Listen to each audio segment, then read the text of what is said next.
Welcome everybody to Google Camp 2021. I just want to go ahead and introduce our presentation for today, Managing a 3D Modeling and Printing Program Remotely with Judy Wen. Judy, you can get started whenever you feel ready, or if you want to give a few more participants another minute just to join us, it's completely up to you, but I'll go ahead and hand it over to you now, okay? I'll go ahead and start. Hi, everybody.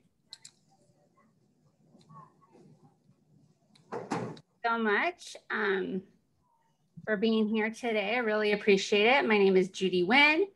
Today we're going to go over managing and teaching a 3D modeling and printing. I think I forgot a word there. Modeling program and printing remotely.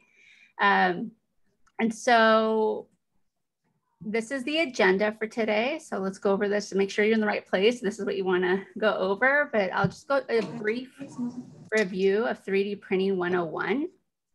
I'll go over the educational benefits of 3D printing, and I'll provide a case study from St. Columban and Garden Grove, and then resources for managing a remote 3D program. And I have a case study to share, and that's St. Peter and St. Paul and Upland. And then hoping we have time, I would like to do a quick tour of Tinkercad. Just want to let you know this time is for you. And so if there's any questions that you have, or there's a particular reason you wanted to join this session, feel free to share, and I'll do my best to answer those questions. So don't worry about interrupting. I really like it when people participate or ask questions. So I have a Slido poll. There's a small group of us. If it's something, I know some people, I don't know, it's like an extra step. So not everybody likes to do the Slido poll, but it does help me out. But we could also answer in the chat if you want to. But basically, what is your role? Who and what do you teach? That kind of helps me figure out where you're coming from, and it kind of helps me direct what I'm going to share with you. And I'm trying to make it as relevant as I can. If you go to slido.com, the room number is 587-824. You could do this on a cell phone, or you could just toggle between Zoom and a browser, and this question will pop up and you could just answer the question. Or you could just type it in the chat, but it does help me out.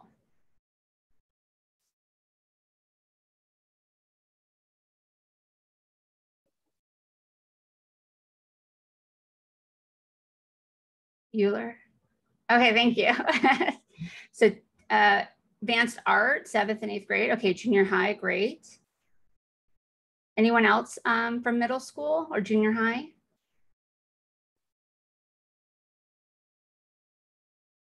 Okay, high school science teacher, professional development specialist. Okay, high school math, awesome.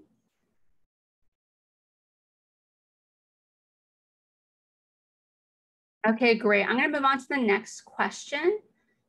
Oh, supervisor, awesome. Library, yay, libraries. TK through 8. Okay, great.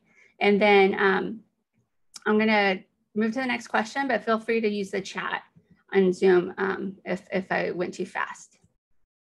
And I'm curious, so how, especially like the high school math teacher, maybe the librarian, if you could share. Okay, network technician, awesome, thank you. Another Judy, nice to see you, Judy, or hear you, or read from you. But how do you plan on integrating 3D printing into your curriculum? You know, the math teachers, is this a separate class, or is it something that you're hoping to apply math in 3D modeling and printing? Did your school purchase a 3D printer 2 years ago and you haven't been able to use it, and you're hoping to use it in the fall? Yeah, and if you want to unmute and share, please do so. My school doesn't have a 3D printer, but I'm interested in learning about it. Okay, and Raquel? Yeah. What grade levels do you teach or math, so anything from 9 through 12. Okay. My classes are pretty mixed. Okay, so most of what, especially Tinkercad, and there's another program called Onshape. I think if you're a beginner, Tinkercad is great. I really like Tinkercad. And so you don't have to have a 3D printer. You don't have to actually print it. You could do a lot of just modeling. But if there is, if you can have access to a 3D printer, it does help, but it's not necessary. I think the modeling is pretty good as well. Okay, engineering standards, that's great. Surface area, okay, I have an example for you, surface area and volume. Our STEAM teacher currently uses 3D printing collaboration with our art teacher. Oh, okay. It's really great. I love that collaboration. So the art students create a model and then transforms the work into a 3D printed artwork. Is there any scanning involved, or is it just they take that example and then transfer it to 3D printing? My understanding is that they work together using, I think you just mentioned Tinkercad. I think that's what they use. So once they've kind of created the artwork, then they take that idea and put it into like a digital form. Okay. Using that program. Perfect. So I'm not entirely sure. That's why I'm here to kind of get more of the technical details on how this all works. That's helpful. Thanks, Susan. Okay. And then, yeah, how familiar are you? Because I might skip over some parts if you're very familiar with 3D printing and or modeling. So it's very familiar, just started dabbling, not familiar. Okay. And then the person that said familiar, feel free to jump in and add your expertise or your experience. Don't worry about me if it's something that you feel like, oh, she's not mentioning this part, or this would be really helpful. Feel free to share. And then Judy, as a network technician, I would love to know if it's something with 3D printing. Is it something that you're supporting and you just want to learn more about the basics, or I'm just curious as a network technician, what's your relationship with 3D printing and 3D modeling?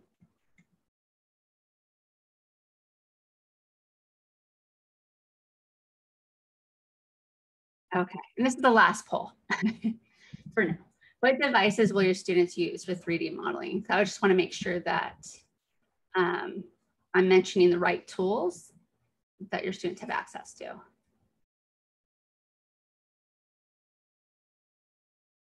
Okay, thank you, T-Lens, for your response. That's design on isometric paper and print in the technology room. Okay. All right, some laptops and Chromebooks. Okay, so it looks like everybody here, as far as the 3 people that responded, if you have a Chromebook or a laptop, even a MacBook, you're in good shape, because everything I'm going to show you, yes, everything I'm going to show you is browser based. I'm not comfortable with iPads. Maybe it's because of my age. I don't know. Just I feel like you don't have the full features of the capabilities with an iPad because you don't have a mouse or the ability to do that right clicking. But that could totally be a Judy thing, a Judy Wynn issue. Maybe not an issue with students, but okay. Well, thank you so much for doing that. Since we have some people that are not very familiar, please humor me, and I will. I want to give you a brief lesson in 3D printing. And I just want to make sure that I'm sharing my screen sound, but I'm going to play this video. If you can't hear it, just let me know.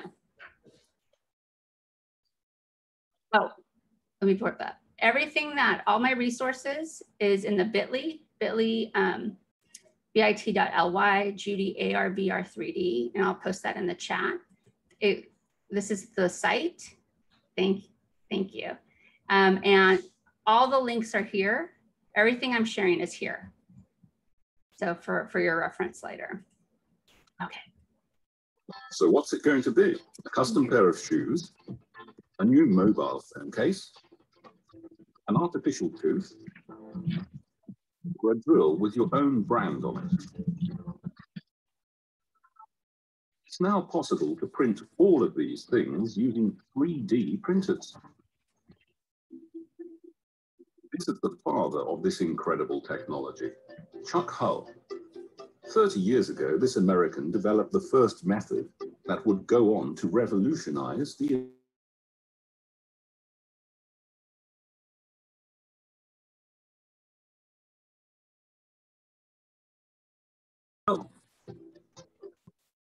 When I invented 3D printing, I guess over 30 years ago now, I had lots of things in mind for it, but I just couldn't imagine all of the things that happened in almost an industrial revolution. The initial problem was a practical one. In 1983, Chuck had designed a few prototypes. He was working with plastics and UV light, and was always annoyed by how long it took until the first draft was in the designer's hands. Prototyping plastics was a really big issue at the time. It took lots of weeks, even months, between when an engineer had a design and then the first prototype. So it was a big problem that I tried to solve. So that got me into experimenting and trying to figure out how to do 3D printing with these kinds of materials and ultraviolet light. Back then, there was no way anyone could have predicted that such elaborate objects could be produced. The first object that Chuck Hull printed was rather simple. An eye cup used by optometrists. Okay, so that's the founder. So I always like to share that video. It came out of an issue that he had. He was trying to prototype, and the time it took to prototype was very lengthy. And so he figured out a process, which we call 3D printing now, as a way to create those, a way to do prototypes. So it's a lot of industries are using 3D printing for different ways, but a lot of it is for prototyping. I believe Nike and other shoe companies use 3D printing to test out models of shoes. And then even as far as like art, we have the art teacher, costumes, and especially for movies, they're using 3D printing. The headdress for the Queen in the Black Panther movie, that has a lot of 3D printed parts. So, and then of course, I think we're familiar with the medical industry, dentistry, even things that are implanted in the body are using 3D. Oh, that's great. Thanks for sharing that. Yes, a costume. I know cosplay. So a lot of the I think early adopters for 3D printing were hobbyists and makers, and they were using it for costumes, cosplay. My colleague who has a 3D printer, he uses it to print stuff around the house, like a shelf, little parts that he needs. So it definitely helps to have one for if you know what you're doing. You can find parts that they're not easy to find or they're not customizable, and you could actually just probably find something online and print it out. So it's an overview of the 3D printing process. The first thing is the Cad model. So CAD, computer-aided drafting, computer-aided design. Tinkercad is one of those programs. So you're going to go on Tinkercad, AutoCAD, or whatever, Onshape. There's a bunch out there. Today we're focusing on Tinkercad, and you make your design. So each of those programs has their own document type. So you're going to have to export it to STL. STL is the most common document type for 3D printing. The other one is OBJ. But STL, so if this might have been in green, the STL strips of the color. There's no color that's connected with the STL file. The color is going to come from the PLA, and it's whatever color you have, the filament, I should say. Then once you've exported as an STL, you use your slicing software. So I'm going to talk about slicing software, some options that are helpful for remote printing. But if you have a 3D printer, most likely it came with some slicing software. And I do have some links here for, I think, other software too. So I'll check that out later. I'm pretty sure I do have a list of what's out there for free. So what the slicing software does, it it takes that image, it takes that document, and it slices it up. And it figures out how to slice it in one order and how to print it. And then it creates a G code, this code that's sent to the printer. And it tells the printer, you're going to print this document this way. And so it's kind of like icing a cake, but sometimes things will stay here in one section. I don't know if you can see my hands. And then it'll program it how to print it so it prints it right. And then you'll have your 3D printed project. Sometimes like there's a step 7 in the sense that you might have to do some cleaning up, maybe breaking, there's some other pieces you might have to break off or sand off, but that's pretty much it. Yeah, thanks for sharing, Susan. Yeah, with Star Trek. Oh, okay, so Susan says, if you look on Paramount Plus in the Star Trek Days extras, there's an interview with the costume designer, prop maker, and creature designer and makeup, and there's a very cool discussion how they use 3D printing in their work. So filament. The most popular filament is PLA. So if you have a 3D printer, most likely it's PLA. PLA is polylactic acid. It's starch. So it doesn't emit a dangerous smell or aroma. I forgot the word, but basically it won't poison you in the classroom. So that's why PLA is a good one to start with. It's pretty strong. It's not the strongest one. The one thing too, I don't know if anybody has a 3D printer. I think that's one question I forgot to ask, but if you have a 3D printer and you haven't used the PLA, you might notice that it's been breaking. So PLA is susceptible to moisture. So the best way to store your filament is when you're not using it, is put it in a Ziploc bag. And you know those little salt packages, you're not supposed to eat the salt, like those gel packages, I forgot the name of it. If someone knows those names, silica? Someone could type that, what the answer is. Store it in that, and so it won't become as brittle and start breaking. Thank you, Mr. Smith. Yeah, silica gel. So that's the best way to store it because it is a common issue. Unfortunately, I'm dealing with that because I haven't used my 3D printer. And after every print, it breaks, and it does get annoying. And that's just the nature of PLA, unfortunately. ABS and nylon are two other ones that are very popular. ABS is plasticky, so they both have a smell. They both, so you do want to make sure that you have enough ventilation. There is a type called Eco ABS, and I think that makes it, the Eco makes it plant-based, so it's a less harmful smell. But most printers, when you get like a entry-level printer, you're probably only going to be able to use PLA, and then the more advanced printers might let you have an option between all three, or even other ones. So here's one more video just to kind of have an idea. Especially like for Raquel, you're not quite sure what your students can do. I really like this video. It's an all-girls 3D printing team that won a competition for creating a daily schedule in Braille. And speaking of competitions, how about this?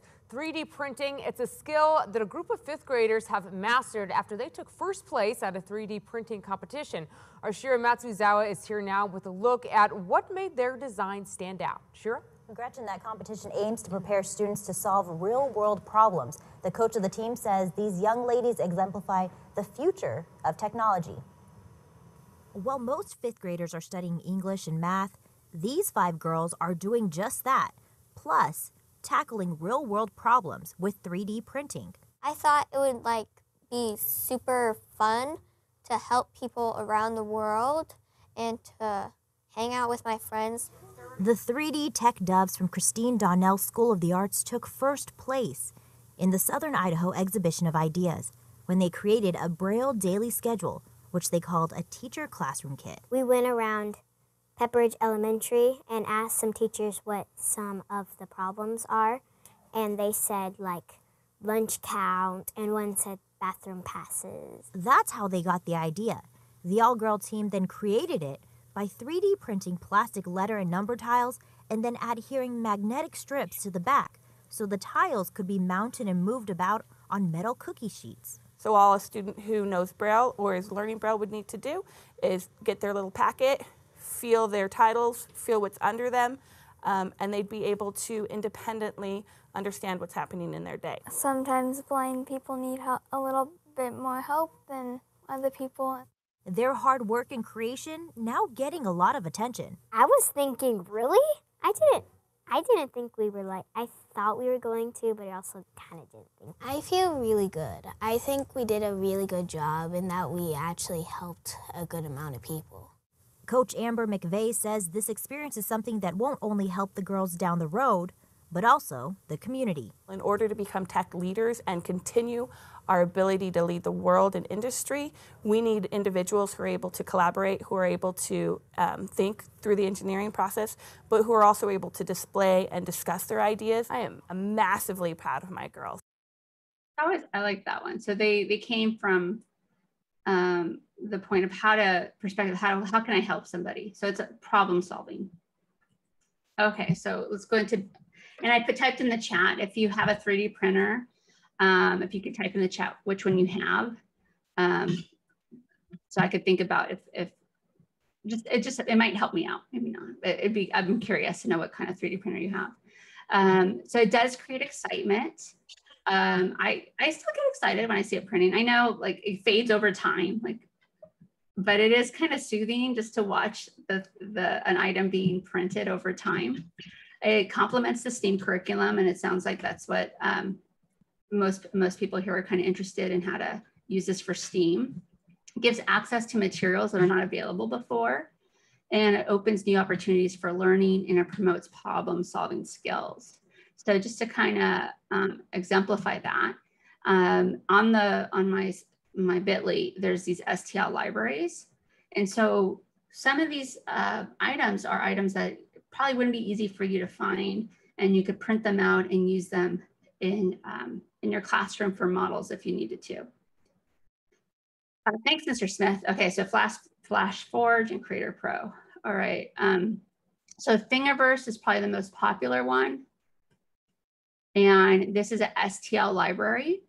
So if you go to thingiverse.com/education, you could actually select grade levels. So we've had some high school teachers here. You could actually see if there's any activities or projects here that relate to you. And there's also, just going to Thingiverse itself, there's so many projects and things here. When Mandalorian came out, yeah, sometimes they're not safe for work, so just be careful with that. But when Mandalorian came out, I was searching Baby Yoda over and over again just to find the one that I could print. The one thing I would say when you're looking for Stl files, let me just hear like Baby Yoda, see, and it's we know it's not, he's not called Baby Yoda, it's called the child or something, but or Grogu, Baby Yoda. I evaluated the prints, basically like how easy am I gonna have to assemble? Can I print it in one job? And that means if I printing on one job means, is it from start to finish, I'm not gonna have to glue or assemble anything. Like this one I love a lot, but it's like 3 or 4 parts and it's kind of complicated. So, so it's a nice one, but it's, so just something to think about when you're beginning. Look at the comments, and one of the things you want to see, can I print this in one job? And do I need a lot of support or a lot of cleanup? So this one, I think I printed this one. This was like in one job. Okay, and then the Smithsonian. They have a lot of 3D models, maybe not necessarily for you to print, but just for you to use to show some context with your students. You know, they have a lot of stuff on space, but some of these you can print. So you could check it out and see if you could export it as a STL. But they're also just manipulative is that the students can access. You could share it with them. So that's the Smithsonian. That's their 3D collection. And then I like All 3DP. It's a really good website. They do send you a lot of emails once you sign up, but every 6 months or so, they'll put the best sites for free STL files and 3D printer models. They'll also share, so these are all different ones. They also share the best things to print. 50 cool things to print.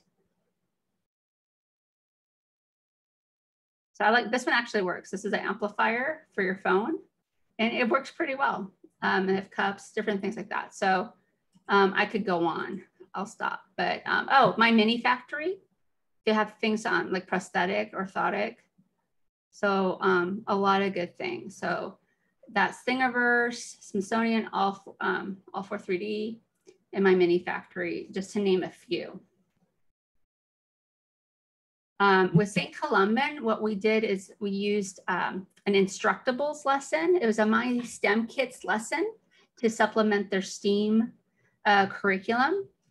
And so this, in this case, the middle school math teacher and the makerspace teacher collaborated. And so we used some of the math class time and some of the makerspace time for this instruction. And so the printer I have or that we were using was a 3D40, and we used 3D Print OS, which I'll explain a little bit later, but that is a slicer that allows you to print and send prints remotely. So Mr. Smith, I'm not sure, with FlashForge and Creator Pro, does it come with a slicing software that I believe so. I haven't actually touched it in the year that, in the before times. I'm almost certain it does come with its own. I would think so too. And so that's what's nice about that. When you have that remote slicer, you could just create a queue and then, you know, finish a print and then submit the next print. And so you don't have to, some of the entry level ones, like the ones that you buy on Amazon, for hobbyists, you'll have to save the STL file and then send it directly, or you have to slice it and then with a USB drive and then put it directly into the 3D printer. So if you could, if they're, I'm not going out of order, but yeah, the remote software is really helpful. So this lesson is for 7th and 8th graders, but we modified it for 6th grade. And basically it was a middle school engineering design challenge. And it was based on wind turbines. And they had to create a really efficient and light wind turbine. And they used, I had to print stuff out and they used Tinkercad to design it. So here's the lesson. So Instructables is a really good site. Instructables is with the Tinkercad. It's part of Tinkercad, where MakerBot and Thingiverse are together. This is one of 2 lessons that are available for free. So I know somebody said surface area. This is a great lesson for surface area. This is a geometry lesson. When you download and I have it as a shortcut, it's here. And then I do have it. Did I close it? I might have closed it.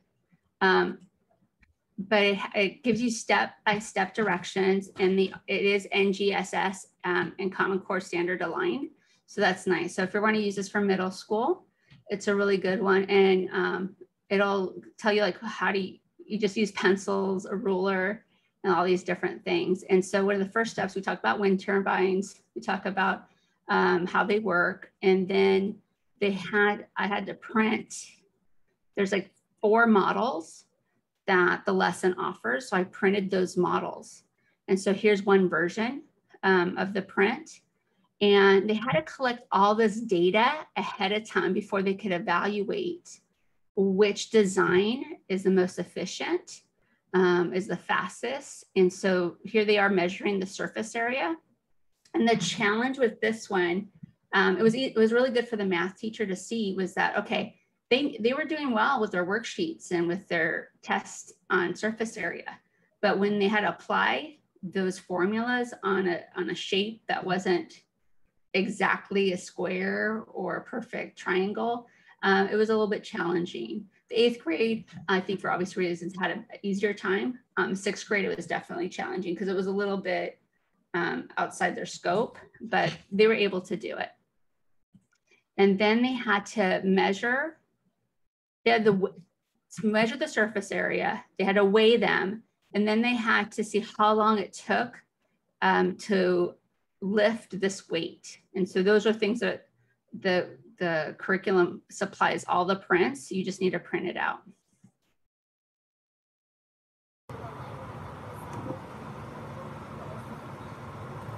There we go. Adjust it a little bit. We have a fan. Okay, and that went really fast. And so we did it a couple of times. And then the students realized, oh, we have iPads, we have a video camera. So they videoed it, and then they were able to slow it down and measure how long it took. And so we had different lengths. We had, that was a shorter one, and then we had like a longer one for them to measure. And then the next step is they went on Tinkercad and they modified the design with the challenge of how to make it efficient and not cost so much, because the heavier it costs, the more it costs to make it. So that was their challenge. Okay, so let's go into, if you have any questions or any comments, feel free to share, but that was done in the before times, like Mr. Smith said. But so everything was there. Last fall, I had a challenge with the schools I was working with. Well, how are we going to do this remotely? And so we looked at the resources that we had. So Tinkercad, obviously. So Tinkercad only requires a web browser. So this worked with the Chromebooks, works with almost any device that the students have access to. And then the schools that I work with use Google Classroom. But there's an option too. If you don't have Google Classroom or don't want to use Google Classroom, Tinkercad has Tinkercad Classroom. And yeah, if I speed up, I'll show you the difference. And then a system for collecting the designs. Polar 3D, let me close some of these tabs. Polar 3D was something that a teacher showed me that's pretty neat. So when you go to Polar 3D and you sign up, you could connect your 3D printer. So it's offline right now because it's in storage, but I can upload a print. Here's the things that I printed. I could slice it and I could create a queue and send it. I only have a free account as an individual. Polar 3D does offer like a teacher or school site account. If you're able to afford, I think it's $50 for one teacher. If you're able to afford that, or it's in the budget, it does make it easier for the students to send you the prints because they'll send it directly through Tinkercad. Let me show you real quick. So now I'm Tinkercad. And if I, here, I'm gonna click on this. With Tinkercad, when they hit export and they click 3D print, there's Polar Cloud right there. If you're a MakerBot user, you could send it directly to MakerBot. And all these other ones I'm not very familiar with, but with Polar 3D, they'll connect it to their account that's in your account through Polar Cloud, and it makes it really easy. But there is a fee that's involved in that, but something to look at. The other one is just a Google form.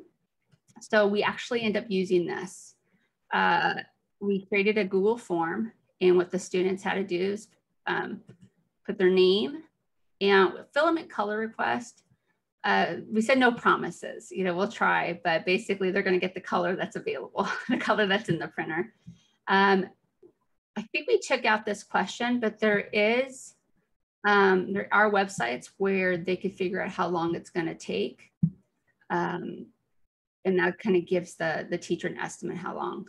And then upload the STL file. So there is a way in Google Forms that you could ask for a file. And if they click on this, they just have to import the STL. So since I'm talking about exporting STL, I'm going to go back, STLs, I'm going to go back to Tinkercad and then hit export.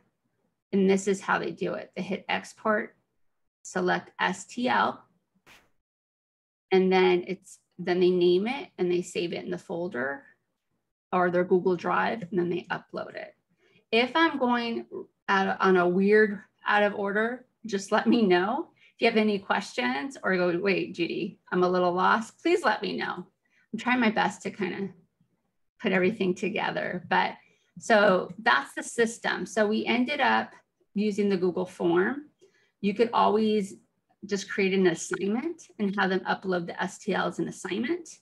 If you're using an LMS that's not Google Classroom and you're able to accept all kind of documents, just create it as an assignment. And then a system for setting up a queue. So it's like Polar 3D Cloud, that's a good way to do it. And then check your manufacturer. So like I was asking Mr. Smith, what software does it come with? Most of your 3D printers, if your school has one, will have some kind of slicing software. If it's something that requires downloading it on a PC or Mac, it might not be remote. Just trying to check your options. But I have a feeling if you spent like $700 or more on your 3D printer, maybe even $2,000, like you probably have the ability to slice remotely. And then 3D Printer OS, forgot to sign into that. So that's what Dremel uses, but actually it's, sorry about that. I should have had this already and I forgot. So with Dremel Print Cloud, I have my printers connected. 3D Print OS works with many different manufacturers, so not just with Dremel, but I'm able to upload my STLs. So these are just some STLs that I have on hand. And then once I've uploaded, I hit repair. It's gonna ask if I wanna repair it, and I do. It just makes it, it prints optimally for my manufacturer. And then I'll hit close. And the next thing you'll do is layout. This is pretty consistent with, this is really big, right? So this is the build plate. This is the size of my printer. And it says this is way too big, and that's huge. So I always check the layout to make sure if it's gonna print okay. And this will look differently in different slicing software, but it's pretty much the same thing where I'll just click on scale and I just do, I don't know, 40%. And then put it on the bed. And then I can click on move.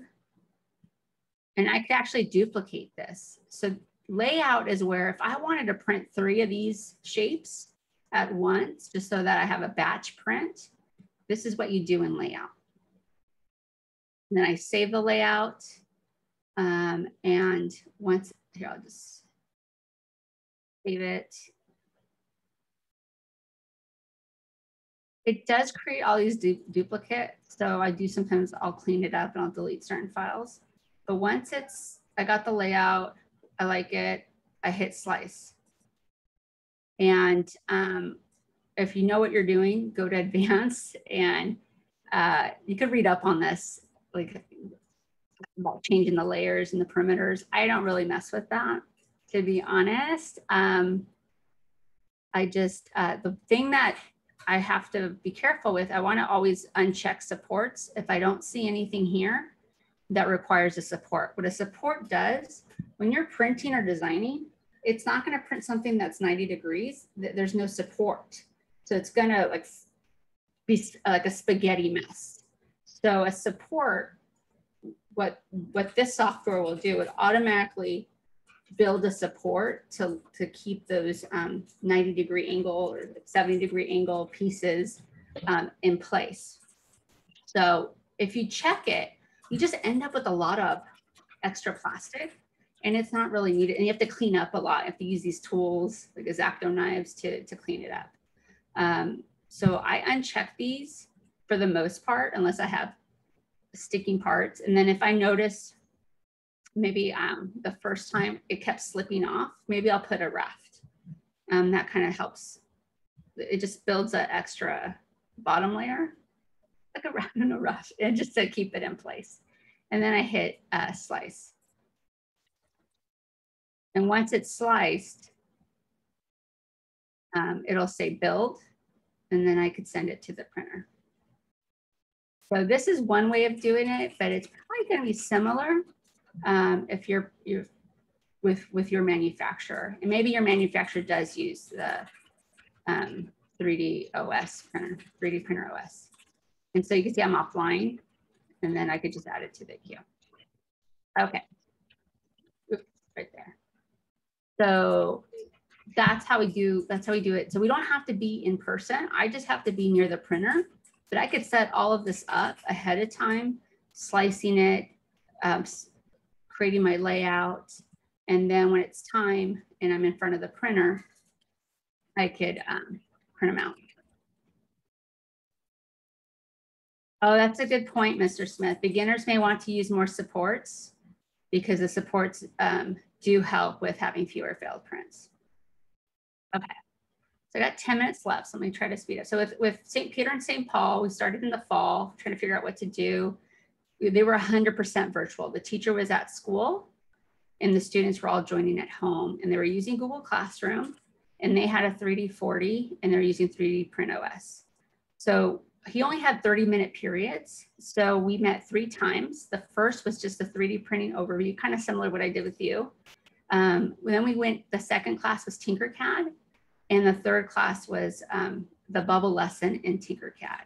And so the bubble wand lesson was just a way to introduce them to Tinkercad and to all the features and how to build their designs. I'll play this in the background. I also created this video so that, because everybody was learning at a different pace, and 30 minutes for me is really short. I taught 83-minute blocks, and so to go to 30 minutes is really tough. So we used that, we posted that on Google Classroom so that they could go over the steps on their own. But these are 2 designs that 2 students did on their own. One's a pair of lips, that's a lip bubble wand. And this student, added her name, put some skulls there, some pumpkins and a spike. So they really customized it. So the initial design was just a circle on a stick, but the challenge was, can you make it more fun? Can you customize it? I wanted to share this idea. So I don't know if you're familiar with Jesus Huerta. I would follow him on Twitter. He has been doing 3D printing for a long time. I think he teaches 5th grade in Calexico Unified School District. And he's been doing it for so long that he was able to develop a print farm. And so I forgot the model of this 3D printer, but you can see it's all open. Makes me a little bit nervous, but he knows what he's doing, and he trained his kids really well, or his students really well. But with fundraising, he was able to provide a 3D printer for each student so that they had 24-hour access to a 3D printer. That's pretty neat. And so they would just, consult with him for troubleshooting, but it was theirs to have for the school year. So that's really neat idea. I mean, it's not for beginners, but maybe something to look up to, or maybe think about in the future. Okay, so Tinkercad. I'm going to skip the video, but I want to show you, there's another example. We use this for SEL. This is Western High School. We used Tinkercad to design a social emotional learning experience. But let me give you an overview of Tinkercad. So this is a browser-based, go to the dashboard. When you first sign up or you sign in, you're not going to have anything here because you don't have any prints. But what's nice about this, it kind of works like Google Docs in the sense it auto saves, and it's going to collect all your prints and your designs. You'll have the ability, there's other stuff that you could do. There is like a tutorial that you could do. There's, under lessons. And this is kind of just self-directed, and it walks you through certain things. But what they added last summer was Tinkercad lessons. And these are really great. So these, I think they're all up until 8th grade. But like with Raquel, if you're having high school students, I don't think it hurts to do this because they're all beginners. But you can, here there's art, redesign classroom furniture, design, story, starter dice, time capsule. So all these are available and you could just filter them by topic. And then you could see the grade. And I think they're all aligned by standards. And you could share, send these to the students. What I recommend if you're using Google Classroom is to chunk this so they don't see everything at once. And so you could break it up into different lessons and you could grade it, their process or their progress. Okay, so that is dashboard, that's lessons. And then if you go to teach, it's gonna help you as a teacher to kind of organize how you wanna do this. Are you gonna do this through Tinkercad or Google Classroom? So if you wanna use Tinkercad as the classroom space, what you do is you create a class. And the thing about this one is when you create a class, I think you have to create,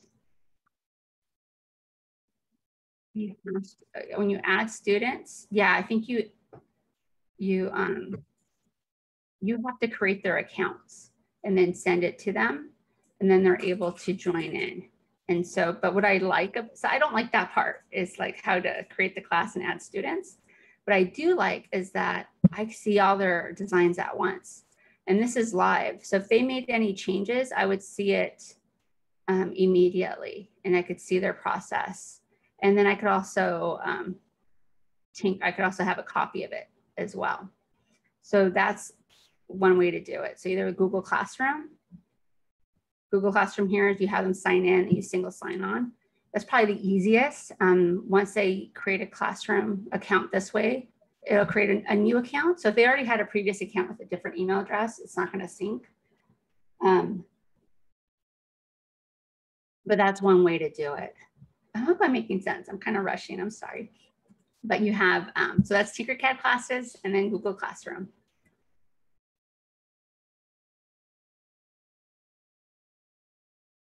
And then, yeah, when you sign in for the first time or you join, so I always sign in with Google or I join with Google. And then I do recommend the Chrome browser. And I like a mouse, but I have worked with teachers. They were using MacBooks and they were really comfortable with the mouse pad or the trackpad. I'm not. I really need the 2-button mouse, but that's me and that's what I recommend. So you might want to have some handy if the Chrome carts or the devices that you're using don't necessarily have mouses.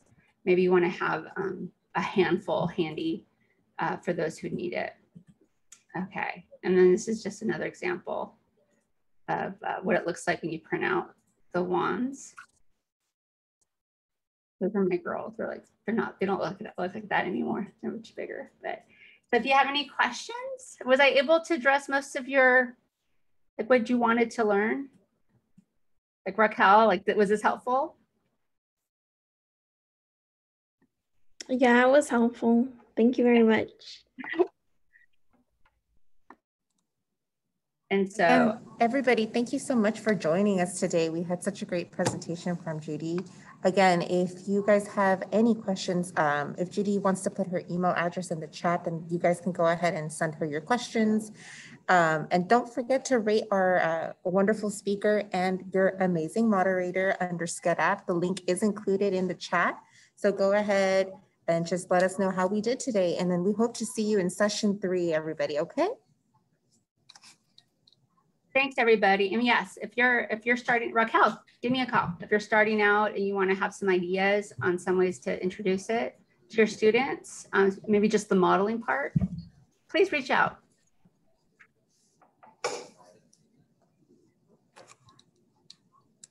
Thanks, everyone. Thanks, Judy.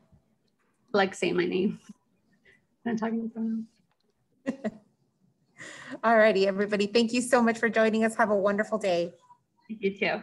Bye, Judy. Nice to meet you.